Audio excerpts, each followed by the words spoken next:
तर बाळासाहेब ठाकरेंच्या जन्मशताब्दी निमित्त राज ठाकरे आणि उद्धव ठाकरे एकत्र आले होते आणि त्यावर आता केशव उपाध्ये यांनी टीका केली आहे. बघूया.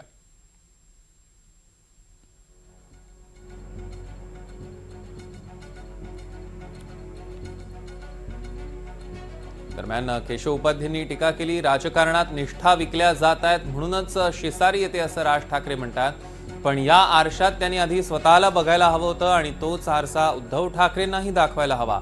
या अधपतनाची पहिली ठिणगी कुठे पडली ते तिथेच पाहायला मिळालं असतं, अशा शब्दात त्यांनी घणाघात केलेला. आणि आरसा कधी खोटं बोलत नसतो असं ट्विट उपाध्ये यांनी केलेलं आहे. राज ठाकरे आणि उद्धव ठाकरेंवर केशव उपाध्यांनी टीका केली. काल बाळासाहेब ठाकरेंच्या जन्मशताब्दीनिमित्त दोन्ही ठाकरे बंधू पुन्हा एकदा एकत्र आले होते.